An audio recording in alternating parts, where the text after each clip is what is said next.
Suzanne de Gaillard est née le 23 septembre 1761 dans une famille de la haute noblesse à Boley. Elle est baptisée le lendemain de sa naissance. À cette époque, la France était en guerre contre la Grande-Bretagne et la Prusse. Ce conflit, connu sous le nom de la guerre de 7 ans, a eu des conséquences majeures, la perte du Canada.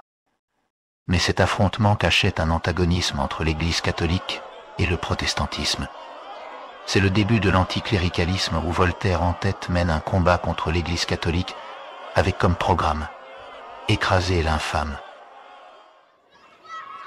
Vers l'âge de 6 ans, elle est confiée aux religieuses de Bolène, où elle reçoit une éducation qui la prépare à ses futures responsabilités en tant qu'épouse et mère de famille, tout en lui inculquant les valeurs et les compétences nécessaires pour accomplir son rôle dans la société. En 1779, Suzanne de Gaillard a eu 17 ans et était réputée pour sa grande beauté. Plutôt que de quitter le couvent pour mener une vie mondaine, elle demanda la permission de rester en tant que postulante dans la maison où elle avait grandi et prit le nom de sœur Iphigénie de Saint-Matthieu.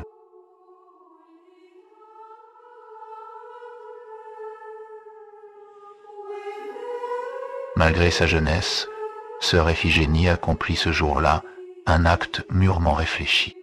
En s'attachant pour toujours au couvent qui lui était si cher, elle y consacra son cœur de jeune professe et lia sa volonté aux observances d'une règle à laquelle elle devait rester fidèle jusqu'à la mort. À cette époque troublée, même la noblesse avait été gagnée par les idées des Lumières. Voltaire, décédé en 1778, était à l'apogée de sa gloire littéraire et avait marqué son époque. Il s'agissait de combattre l'Église catholique qui, par son bas clergé, défendait les pauvres de la voracité des puissants.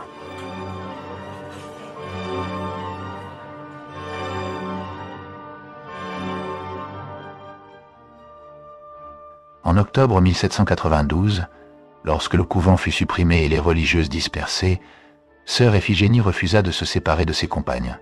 Elle chercha refuge dans une maison louée par une dame généreuse, afin d'accueillir la communauté dissoute, bien que sa famille eût été très heureuse de l'accueillir.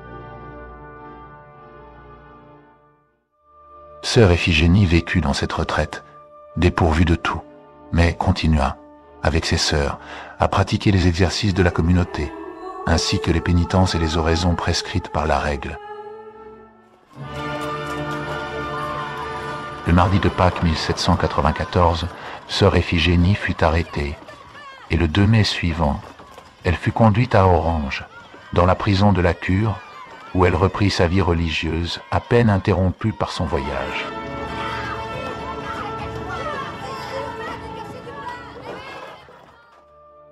Elle n'y arriva pas seule. 28 religieuses de Bolène furent incarcérées en même temps.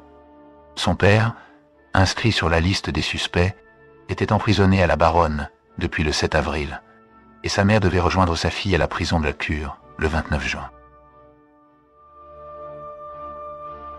Malgré son incarcération, sœur Iphigénie ne dévia pas de son engagement religieux.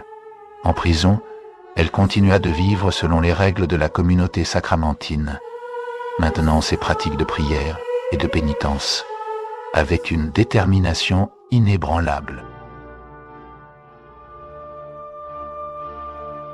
Son arrestation et son emprisonnement ne faisaient qu'intensifier son dévouement et sa foi, servant d'exemple à ses compagnes et renforçant leur propre résilience spirituelle.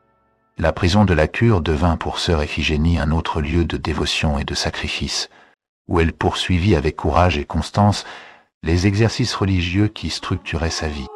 Cette période difficile de captivité illustre la profondeur de sa vocation et sa capacité à maintenir son intégrité et sa spiritualité même dans les conditions les plus adverses.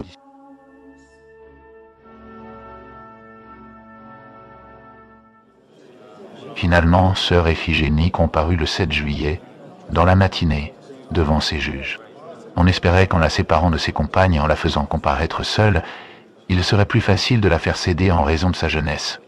Les juges croyaient pouvoir plus aisément atteindre leurs objectifs en la privant de la présence des autres religieuses et des exemples de fermeté qu'elles auraient pu lui offrir. Mais les juges ne savaient pas la puissance de la grâce. Celle qu'ils redoutaient de voir influencée par le courage de ses compagnes leur servit elle-même de modèle. L'accusateur public renouvela contre sœur Iphigénie les accusations de fanatisme et de superstition dont il s'était servi la veille contre sœur Marie-Rose, et lui fit également un grief de n'avoir pas prêté le serment de liberté-égalité. Malgré les pressions et les tentatives d'intimidation, elle resta ferme dans ses convictions. Son courage et sa détermination à maintenir ses vœux religieux, même sous la menace, furent une source d'inspiration, non seulement pour ses compagnes emprisonnées, mais aussi pour tous ceux qui entendaient parler de son procès. Son refus de prêter le serment de liberté-égalité, considéré comme un acte de défiance envers les autorités révolutionnaires, marqua sa fidélité inébranlable à sa foi et à ses principes, faisant d'elle une figure emblématique de résistance spirituelle en ces temps de persécution religieuse. Le président lui ayant alors demandé si elle consentait à prêter le serment de liberté-égalité, sœur Iphigénie répondit avec une ferme conviction. « Je refuse. J'ai fait serment à Dieu, je ne puis en être délié par les hommes. Je ne connais pas de plus glorieuse et de plus douce liberté que l'accomplissement de mes vœux monastiques. Le serment que vous me demandez serait un véritable crime. »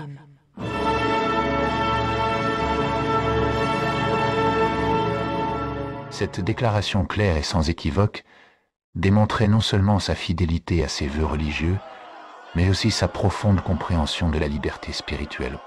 En affirmant que la vraie liberté résidait dans l'accomplissement de ses engagements monastiques, sœur Iphigénie se dressait contre l'idée révolutionnaire que la liberté se définissait uniquement par des termes politiques et civils. Sa réponse courageuse face à ses juges illustrait la puissance de sa foi et la force de ses convictions, même en présence d'une menace directe à sa vie et à sa sécurité. Elle fut donc condamnée à mort.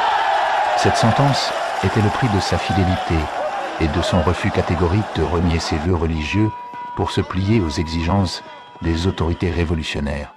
Sa condamnation ne fit que renforcer son statut de martyr, symbole de résistance spirituelle et de courage face à l'oppression. Sœur Iphigénie affronta sa condamnation avec une sérénité et une dignité remarquable, prête à sacrifier sa vie plutôt que de compromettre ses croyances.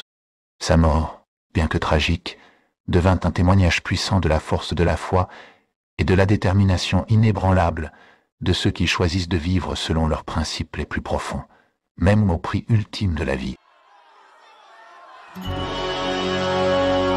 Sur le chemin de son supplice, elle reçut une dernière absolution d'un prêtre demeuré fidèle.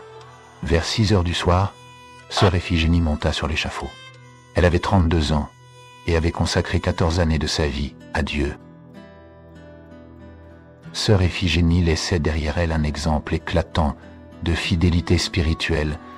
Sa mort, bien que tragique, illumina de sa lumière l'obscurité de ces temps de persécution.